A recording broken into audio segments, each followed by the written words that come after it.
I love the story of a conversation at an English country house at a dinner party, where the hostess started up the question of death and asked the various guests what they thought was going to happen to them when they die.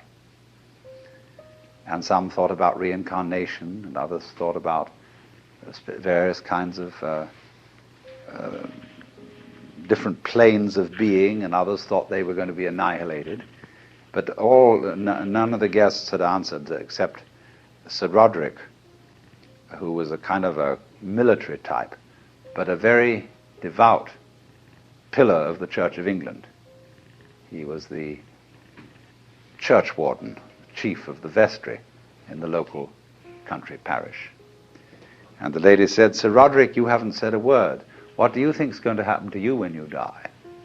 "Oh," he said, "I am perfectly certain that I shall go to heaven and enjoy everlasting bliss, but I wish you wouldn't indulge in such a depressing conversation."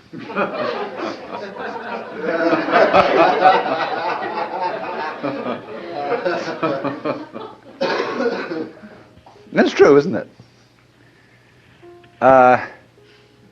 Death in the Western world is a real problem.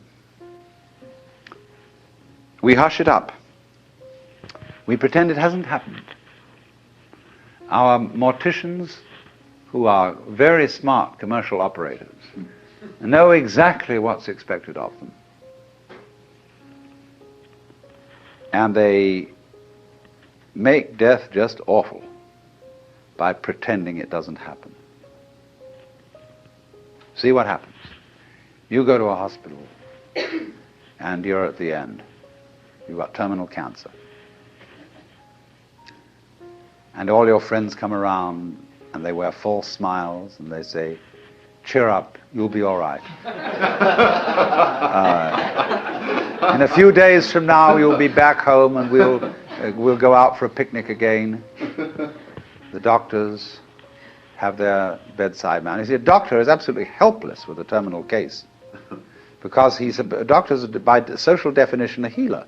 And he's not allowed to help you die. He's out of role. Even though, he may sneak behind the rules and do it, but he's got to heal you. So he's going to keep you indefinitely on the end of tubes and all kinds of things. While there's a certain grave demeanor to all this, and all the nurses are so pleasant and so totally distant because they know this is death. And they mayn't be frank with you. That's why they feel distant. It's not that they're not concerned. It's not that they're heartless people. But that they just don't know how to be frank, like lots of people when they meet a drunk. They don't know what to do with a drunk. Because he's not behaving right.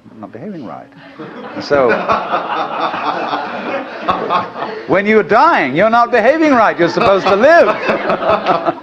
See, so we don't know what to do with a dying person. We don't get around that person and say, listen, man, I've got the news for you. You're going to die.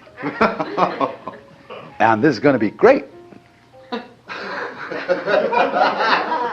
Look, no more responsibilities.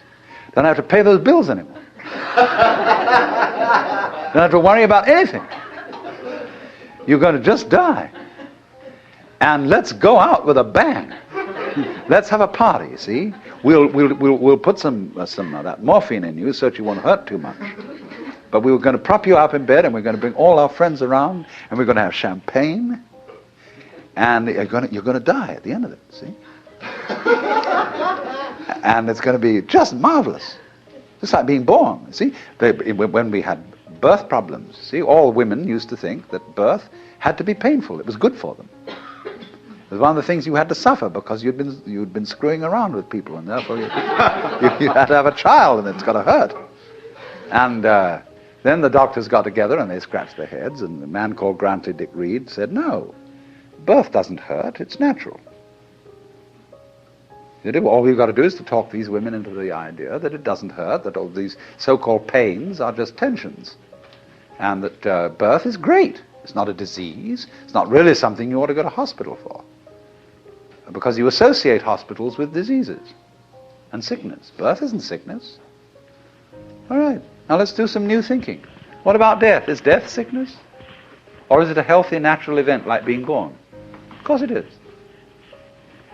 So, I mean, a little change in social attitude about this will fortify everybody else. I mean, if I'm alone and all my relatives are going, and kind of pretending to me, it's going to be hard for me. I've got to challenge the whole bunch of them and get my dander up and say, listen, damn you, I don't want all this thing around here. You've got to take a different attitude about my death. Well, that's hard. But if everybody helps me, and we do, we're all one body, if they all come around and say, congratulations, you're going to die. Liberation. Liberation now, you see. Because just before you die, I mean, look, I know very well a skillful priest handling a person dying can do this for them. But he has to talk very, very, very straight. And he has to say, listen, these doctors, don't you pay any attention to them. They're trying to amuse you and deceive you. You're going to die. This isn't terrible.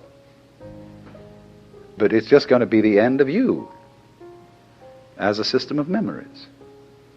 And so you've got a great chance right now, before it happens, to let go of everything. Because you know it's going to go, and it is going to help you. It's going to help you let go of everything. So if you have any possessions left, give them away. Give everything away.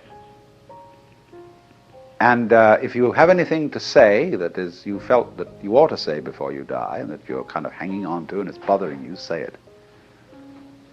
I mean, I don't mean necessarily a last confession, but say it said that Adlai Stevenson, shortly before he died, said that he had been making a monkey of himself because he didn't agree with the government's policy about something or other. You know, he had to get that off his chest because he had a little thought in the back of his mind that things were catching up with him. You see? So the moment comes when this thing called death has to be taken completely, not as some ghastly accident, something that all your friends are going to stay away because you're awful. I mean, sometimes people, when they die, are in a very unpleasant physical condition. They don't smell good, they don't look good, and so on. But an enormous amount can be done with scientific methods to make things reasonably tidy from a purely sensory point of view.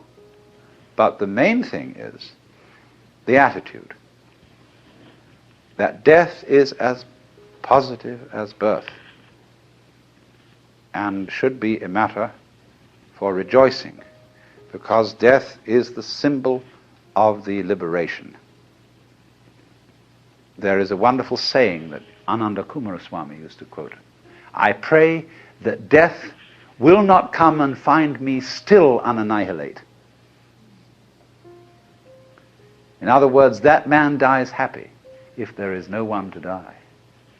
In other words, if the ego has disappeared before death caught up with it.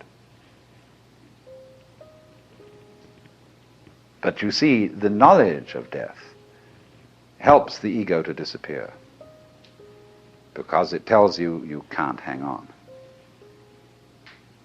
So what we need, if we're going to have a good religion around, that's one of the places where it can start. Having, I don't know, well, nowadays I suppose they'd call it the Institution for Creative Dying.